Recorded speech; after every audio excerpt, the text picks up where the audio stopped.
Hi, welcome to JadeCon Gaming. My name is Adam. Today I have a little bit of a discussion video on just some character ideas. Whether just interested in what I find interesting or looking for ideas for a character to make for Dungeons and Dragons. Either way. I was actually given this idea as like a prompt over a year ago. I think it might have been during one of the Session 0 videos for one of the campaigns I've ran on the channel. But someone said, hey, your players seem to have some great ideas for characters. Why don't you do a video where they just throw out some of their ideas? To which I thought about and talked to some of them about. And it's hard to explain to them what it would be. And then beyond that, they would have to put time into actually coming up with a list. So I figured the best way to do it is just for me to make a video with some of the characters I would want to play. I almost exclusively game master, but I still have ideas for characters that I would love to play, and I may at some point get a chance to play some of them. But I figure if I make this, then if any of my players want to do a similar video, I can work with them to do it, and that way they'll know kind of what I had in mind. And this at least gives you some ideas for interesting character ideas. Let's get started. I came up with a group of them. Some of them are more specific than others. Some of them are broad concepts, some are specific details. This first one is actually not even based on 5th edition, and not a character I so much want to play as the favorite character I have ever played. It's in, if you've watched any of my campaigns on the channel, I think all of them have an Austin in them. It's the game he ran. He ran a game of World's Longest Dungeon back in 3.5 Dungeons and Dragons, but the character could easily translate to 5th edition. And that's kind of the way I'll be presenting it. But I played a character named John, and he was just this dirty cleric. In that edition you had 2 domains, and I had both Earth and Healing as my domains. So you could do this either with the Life or the Nature domain, really kind of depending on which way you want to more go towards it. And he was a human, but that doesn't really matter. The point about the character was he was an Earth cleric. Now, his main thing was healing. He was a complete pacifist. I had no weapons. I had no attack spells. I had no... other than I guess I could punch someone, but I wouldn't. I had the healing spells, I had, detect magic and things like that. I had sanctuary and things to try and prevent others from attacking me. But I did not have a direct way to attack. I was a pacifist. I was a pacifist who was traveling along with people that I knew full well were violent individuals, but I was going to keep them safe. I also believed, as an Earth cleric, that all of my power came through the Earth. The character concept originally started from a weird little song that was made from Pirates of the Caribbean, where they took Johnny Depp's line of, "I got a job, Dad," and they made it into a song, and I was like, I'm going to make a character that carries around a jar of dirt.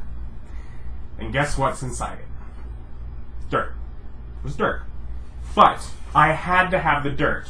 My cleric was just caked in dried up dirt and dried mud, and as far as he was concerned, any spell he had, particularly any healing spell he had at the very least, was a touch spell. So I didn't care what the range on the spell said. I would not cast it unless I touched you, which meant every time I healed someone, they got a big old dirty handprint on them. And it was just adding these extra restrictions to my character that made it so fun to play. The being a pacifist, only, touching, always being covered in dirt, and just having this sort of, quirky characteristic. I was neutral good. I wasn't like, oh, it's the law not to hurt things. It was just a personal choice of mine. I wasn't going to hurt others. I was going to use my Earth-given powers to bring healing. And it was an incredibly fun character to play. And yeah, you could just as well play that, because really that's self-imposed restrictions that you could just as easily impose on yourself in 5th edition as 3.5. You make a cleric, probably go with life domain, but possibly nature, and just choose to be a pacifist and choose to keep yourself covered with dirt and touch people whenever you're healing them. So that's idea one. The next idea I had is actually one that I had. I played, well, really two, but one character for a while in 5th edition. After running a few games in 5th edition, actually, again, my friend Austin, I asked him to run a game. And he, for a short time, did. And I played a rogue, of course. I played a rogue. Rogue is usually like my go-to class. I like a lot of others, but just as far as a general concept, I was rogue. And I think I was a rogue wizard. As in rogue, little bit of wizard, and then the arcane trickster for rogue. So we had some options there, and I had fun with it. But playing through and actually playing, I came up with another idea for a character. If the game had gone on longer and I would have gotten myself killed, I would have come back as a druid. Not just any druid. And again, this is one where I haven't even thought of the race. It doesn't matter. I would be a druid that has parts of animals. I would have like a bear skin cloak. And I would have like perhaps like a hawk feathered, headdress. And maybe some sort of what else? I guess a rat, brace.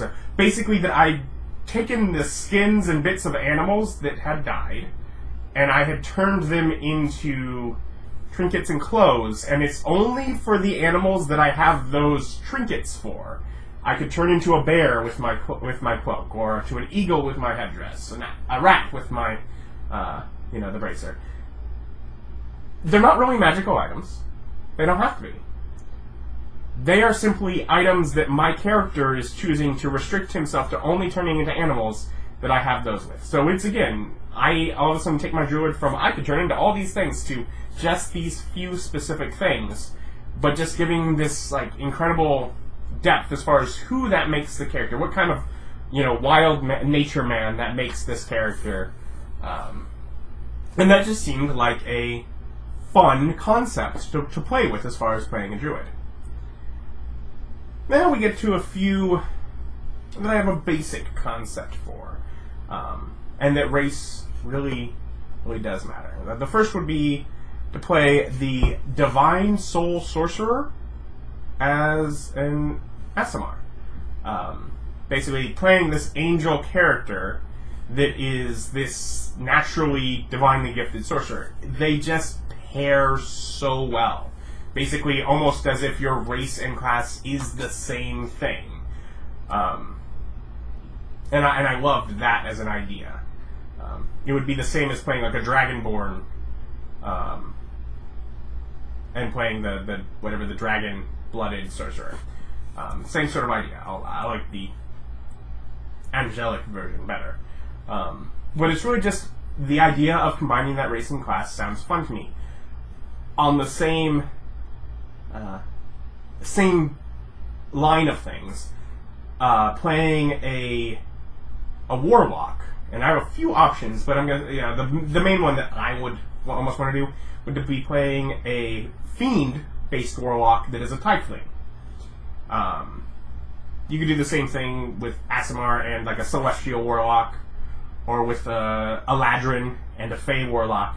But of them, I was like, I think fiendish tiefling warlock sounds fun. And just almost on this, it's more of the idea of you have this heritage, and you seek out someone related to your heritage in order to get further power from it. It's not like a sorcerer is naturally born. A warlock is you've made a pact with some creature. Now, whether that creature is something that you've sought out or a direct ancestor of yours. Perhaps you sought out your grandmother and managed to to bind a pact with her, and now you have these further fiendish powers, and really that's the reason why you're a tiefling, is because you have the fiend is in your ancestry. Either way, just a fun character. Now we have a few that, although this next one is pretty basic concept, just sounds like a fun character to play.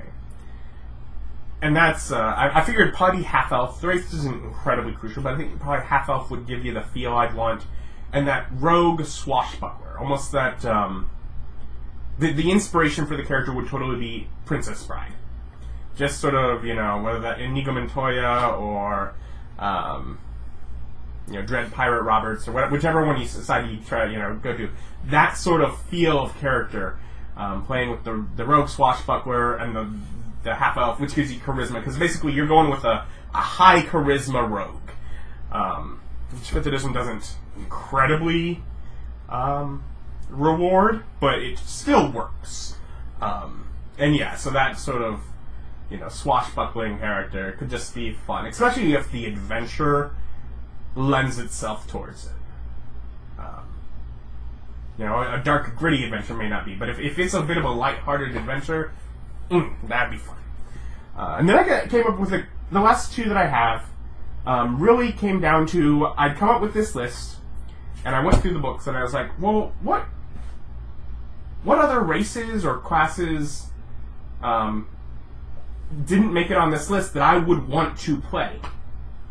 And I came up with 2 races and 2 classes, and after probably a few minutes of thinking about it, I very easily paired them together and came up with characters that I thought would be a whole lot of fun to play.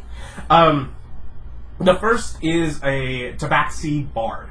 I'd love to play a good old Bard. And Tabaxi just sounds so much fun with it. Now, this would actually be one that I'd probably do some multiclassing in. And I'll get to that. But essentially the idea with the Bard, I'd probably do like a stringed instrument, a lute, or a dulcimer, just something with strings, almost the idea of having cat claws and a stringed instrument sounds fun to me. It sounds almost, it's a good sound. And I'd go with College of Lore for the Bard, to focus on skills, because I would have a lot of skills. And I also like the extra spell choice, likely taking Find Familiar, unless I take the feat to get the Magic Initiate in order to get spells and take Find Familiar that way. But I would like to have a cat as a familiar, because I'm a Tabaxi, so I'm a cat, and I want to have a familiar that's also a cat, because it's awesome. And I might take 2 levels in Rogue along the way. Mostly just for expertise and cunning action. Which basically, the character is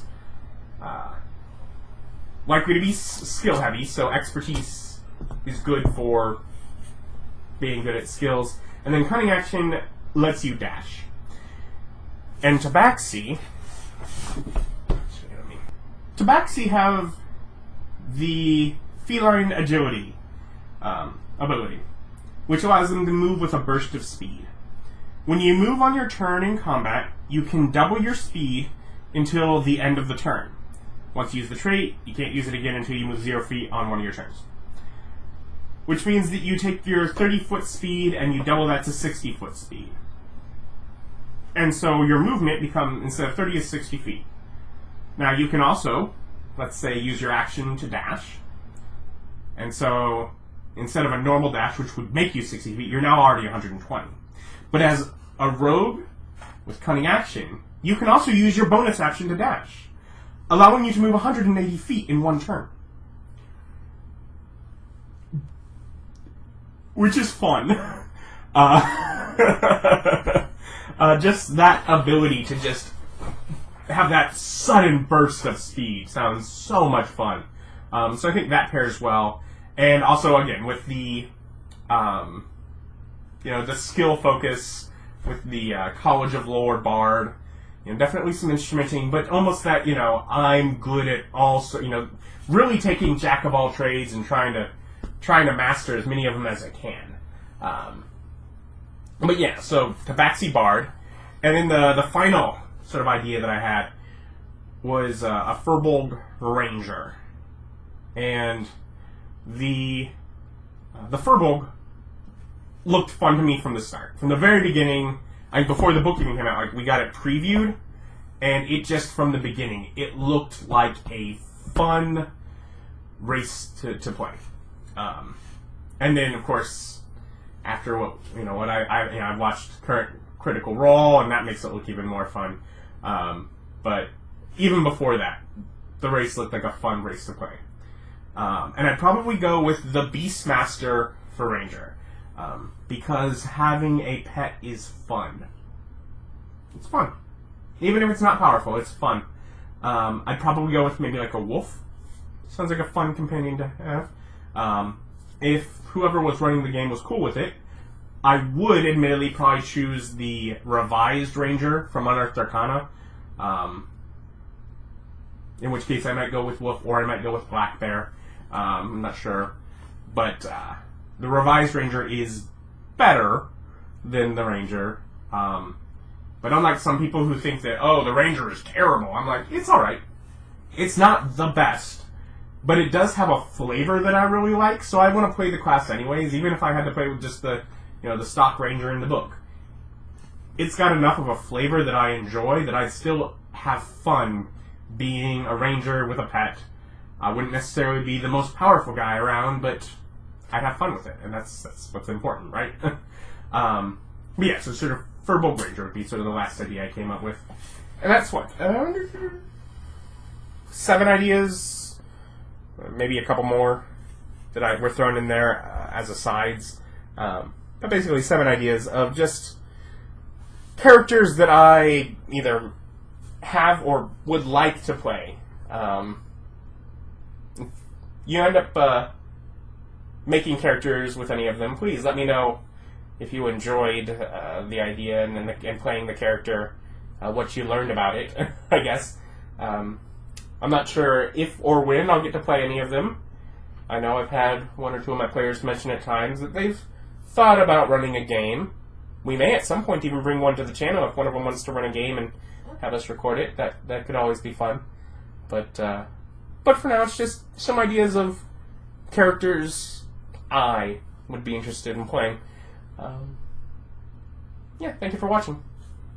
Bye.